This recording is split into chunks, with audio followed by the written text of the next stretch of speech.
नमस्कार साथियों, स्वागत है आप सभी का एक बार फिर से हमारे YouTube channel Prince education point पर। तो साथियों, कैसे हैं आप सभी लोग? आई होप आप सभी लोग अच्छे होंगे। जैसा कि दोस्तों आप सभी लोग बहुत अच्छी तरह से जानते हैं कि आपका यूपीएससी फर्स्ट स्लैश 2021 का आपका एग्जाम हो चुका है, जो कि आपका 18 अप्रैल को कोविड की कंडीशंस को देखते हुए भी पोस्टपोन नहीं किया गया और आपका एग्जाम पूरी तरह से कंडक्ट करा लिया गया। ठीक है, अब देखिए काफ़ी कैंडिडेट का ये डाउट्स है और काफ़ी कैंडिडेट ये सोच रहे हैं कि भाई आखिरकार आपका मतलब एग्जाम तो हो गया, अब मेरे एक्सपेक्टेड कट ऑफ क्या हो सकती है, इसके बारे में थोड़ा सा बता दीजिएगा, जिससे कि मैं अपना क्लियर हो सकूं कि मतलब एक्सपेक्टेड में मार्क्स इतने हैं तो मेरा मतलब इतने में सिलेक्शन हो सकता है या नहीं हो सकता। इसकी ओवरऑल कट ऑफ कितनी जाती है और देखिए इसकी इंडिविजुअल कट ऑफ कितनी जाती है, सब्जेक्ट वाइज मतलब कितने नंबर होने चाहिए और आपको मतलब एसएसबी की तैयारी करनी चाहिए या नहीं करनी चाहिए, जिससे कि आपको पता चल सके कि हाँ मुझे एसएसबी की तैयारी करें या ना करें। सारा कुछ डाउट्स आप सभी के क्लियर करने वाला हूँ इस वीडियो में। सो आपसे कहना चाहूँगा वीडियो बहुत इंटरेस्टिंग होने वाला है, वीडियो के साथ एंड तक बनिएगा। और दोस्तों जो भी कैंडिडेट नए हैं चैनल को सब्सक्राइब करके बेल आइकन बटन प्रेस कर लीजिएगा।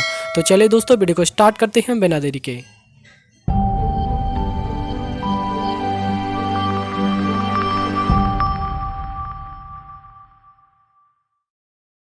सबसे पहले दोस्तों मैं आप सभी से बात करना चाहूँगा। देखिए जैसा कि आप सभी लोगों को पता है कि आपके दो एग्जाम होते हैं। ठीक है, पहला आपका किसका पेपर होता है? मैथमेटिक्स का। पहला जो आपका होता है मैथमेटिक्स का। दूसरा जो पेपर होता है वो आपका होता है जीएटी का, यानी कि गेट, जिसको हम गेट भी बोल सकते हैं, यानी जनरल अवेयरनेस टेस्ट। ठीक है, मुझे पूरी तरह से जानकारी है, मैंने काफ़ी बार एग्जाम दिया है आपका यानी यूपीएससी एनडीए का, तो मुझे सारा कुछ पता है इसके बारे में। ठीक है, तो मैं आपको बता देना चाहूँगा मैथ का जो लेवल था इस बार भी बहुत अच्छा खासा लेवल नहीं था, लेकिन अगर मैं बात करना चाहूँ तो देखिए अगर कोई भी कैंडिडेट अगर अच्छी से मतलब नॉर्मल भी तैयारी करके जा रहा है तो 40+ क्वेश्चन तो भाई वैसे भी नॉर्मल कर देगा बहुत ही कम टाइम में। मतलब आपको मैं बता रहा हूँ एवरेज 40 मिनट में 40 क्वेश्चन तो एकदम अच्छे थे कि हाँ मतलब कर सकता था, ऐसे क्वेश्चन थे मतलब। ठीक है, अब देखिएगा मैं बात करने वाला हूँ, देखिए जो भी था मैथ में सारा कुछ वो था। ठीक है, मैथ में अगर आपने अब मैं बात करना वाला हूँ कि देखिए आपकी जो आपका मैथ पहला जो मैथ का पूरा पेपर होता है वो कितने मार्क्स का होता है? मैथ का जो पेपर होता है मैथ का वो टोटल 300 मार्क्स का होता है। कितने का? 300 मार्क्स का, जिसमें कि आपके 120 क्वेश्चन पूछे जाते हैं। ठीक है, आपको भी पता है। अब मैं बता देना चाहूँगा आगे आपका किसका? जीएटी का पेपर। ठीक है, जीएटी का। अब जीएटी के पेपर की बात करें तो वो आपका पेपर होता है कितने का? 600 मार्क्स का। वो आपका 600 मार्क्स का, मैथ का पेपर 300 मार्क्स का और जीएटी का पेपर 600 मार्क्स का। कुल मिला के कितने नंबर हो गए? 900 मार्क्स का आपका एग्जाम होता है पहला। किसका? कितने का? 900 मार्क्स का। जो आपका 18 अप्रैल को दो एग्जाम हुए, दोनों को मिला के 900 मार्क्स यानी 900 मार्क्स हो गए आपके। ठीक है ना, तो ये आपका मतलब रहता है प्रोसेस। ठीक है, 300 मैथ और 600 आपका जीएटी। ठीक है, अब देखिए इनका जो मतलब रेशियो जो रहता है हर साल, तो वो क्या रेशियो रहता है इसके बारे में आप सभी को मैं बता देना चाहूँगा। तो देखिए जो रेशियो रहता है अगर आपके मैथ में 25% से लेके और 30% तक मार्क्स हैं, यानी इतने परसेंट तक मार्क्स हैं, आप देख सकते हैं यहाँ पे जीएटी का भी वही प्रोसेस है और इसके भी वही प्रोसेस है। ठीक है, अगर 25% मार्क्स से लेके अगर 30% मार्क्स के बीच आपके हैं, मतलब आप लगा लो 25% मार्क्स कितने हो गए इसके, लगा लो 300 में से 25% मार्क्स किसके कितने हो गए, मान लो आप कितना 25-30% मान लो, 30% मान लो, हाँ चलो ठीक है ना, 30% मान लो, इसके कितने हो गए 9-30 ऐसे ही मान लो करीबन, इसके मान लो 90+ मान लो। ठीक है, कितने हो गए? 90+। एवरेज में आपको बताऊं तो अगर मैथ में आपके 90+ मार्क्स हैं मिनिमम, तो मतलब क्या है कि आप मतलब सेक्शन क्लियर कर पाएंगे, मतलब फर्स्ट यानी जो आपके सब्जेक्ट के जो मैथ की जो कट ऑफ है वो क्लियर कर पाएंगे। मिनिमम आपके मार्क्स 90 बैठ रहे हैं तो 90+, यानी कि एक मिनिमम मैं आपको बताऊँ तो मतलब एवरेज जो पासिंग मार्क्स होता है मैं उसका बता रहा हूँ। ठीक है ना, ओवरऑल नहीं बता रहा, केवल आपको मैं आपको सब्जेक्ट वाइज बता रहा हूँ पहले। ठीक है, उसके बाद बताऊँगा। अगर आपके मिनिमम मैथ्स में 90 हैं, अगर मतलब 30% लगाया जाए तो उसका, ठीक है। और उसकी बात करें देखिए 600 में से अगर आपके कितने मार्क्स हैं, 600 में से आपके कितने होने चाहिए? 180, यानी आउट ऑफ 600। ठीक है, तो 600 में से अगर आपके इतने मार्क्स हैं तो आप मान लीजिए अब टोटल मैं बात करूं तो अगर अब आपको पता चल गया कि मैथ में आपके कितने होने चाहिए मार्क्स, मैथ में 90 मार्क्स और जीएटी में आपके 180 मार्क्स, टोटल कितने मार्क्स हो गए?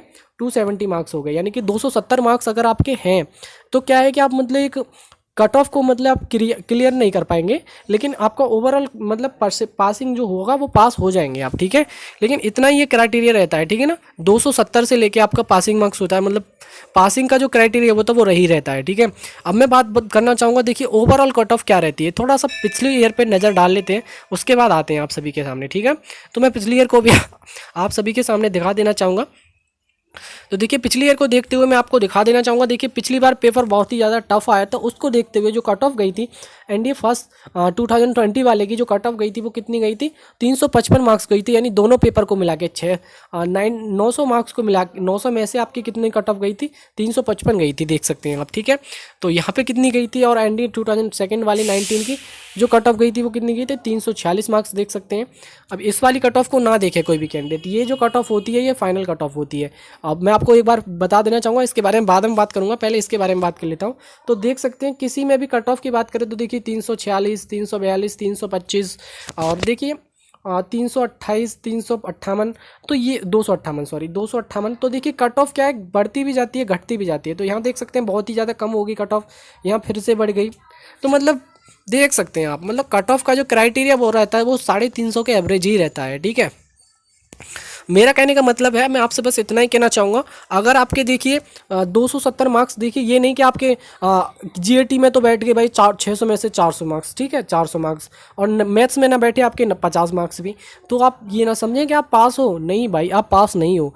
मिनिमम आपके जो मार्क्स होने चाहिए, कहने का मतलब है दोनों सब्जेक्ट में पास होने चाहिए, मैथ्स में भी पास होना चाहिए और जीएटी में भी पास होना चाहिए। और हाँ, मैं आपको एक बात बता देना चाहूँगा, अगर आपके मैथ्स में मार्क्स नहीं है तो आपकी जीएटी की कॉपी जो है, मतलब आपकी जो वो होगी बुकलेट होगी, वो आपकी चेक नहीं की जाएगी जब तक आप जी मैथ वाले पेपर में क्लियर नहीं कर पाएंगे। यानी मैथ में आपके मिनिमम मार्क्स, सबसे पहले मैथ का पेपर होता है, मैथ्स में आपके 100 मार्क्स के एवरेज होने चाहिए, 90 या 100 के एवरेज मार्क्स होने चाहिए, तो ही आपकी कॉपी जो है यानी कि बुकलेट चेक की जाएगी, अन्यथा नहीं की जाएगी। ठीक है ना, तो आपके अगर 100 मार्क्स बैठ रहे हैं, ऐसे प्लस हैं कितने 100 मार्क्स मान लीजिए आप 100 मार्क्स में आपको बता रहा हूँ, लेकिन एवरेज बता रहा हूँ, हो सकता है देखिए 10 नंबर हो जाए इधर उधर, या इससे ज़्यादा नहीं होगा, 120 मान लो, 120, 130, किसी भी कैंडिडेट के तो और भी ज़्यादा होंगे, लेकिन मिनिमम आपके 100 मार्क्स अगर हैं तो मान लीजिए कि हाँ आप सेफ जोन में हैं। ठीक है, तो इतना आप ध्यान रख लीजिएगा कि आपके मार्क्स जो है वो इतने होने चाहिए, और जीएटी में चाहे आपने अच्छा खासा स्कोर कर रखा है तो भी आपका काम हो जाएगा।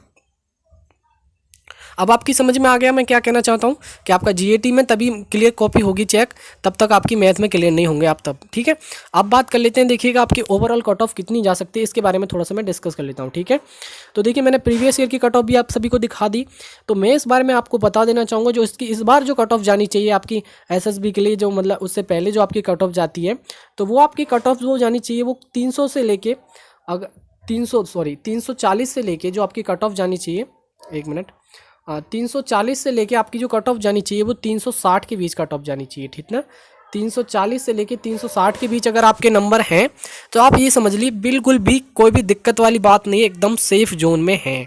ठीक है ना, सारा कुछ डाउट क्लियर हो गया। एक बार फिर से बता देना चाहूँगा, 340 मार्क्स से लेके 360 मार्क्स के बीच अगर आपके नंबर बैठ रहे हैं तो आप पूरी तरह से सेफ जोन में हैं। अभी से अपनी एसएसबी की तैयारी को करना स्टार्ट कर दीजिएगा, क्योंकि कोई भी डाउट नहीं होना चाहिए।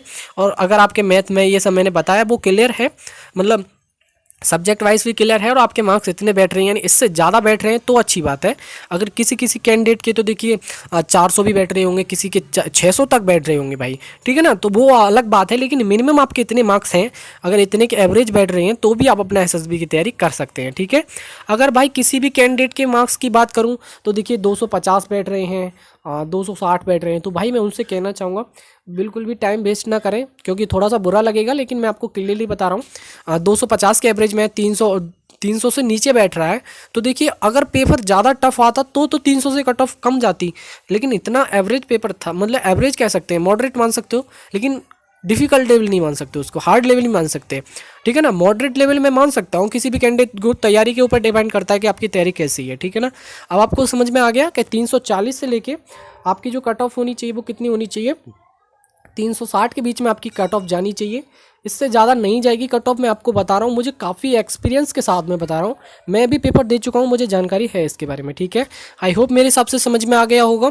अगर आपके इतने मार्क्स बैठ रहे हैं तो डेफिनेटली आप अपने एसएसबी की तैयारी को अभी से स्टार्ट कर दीजिएगा। मैं आपसे प्रेफर करना चाहूँगा कि अभी अपना मतलब अपना तैयारी को बिल्कुल भी बूस्ट कर लीजिएगा, जहाँ भी आप जैसे भी करना चाहते हैं, ऑनलाइन कोचिंग या फिर जो भी अपना ऑनलाइन प्लेटफॉर्म से, जैसे भी आप करना चाहते हैं आप अपने अकॉर्डिंग सोच लीजिएगा। ठीक है, समझ में आ गया, सारा कुछ डाउट क्लियर हो गया होगा।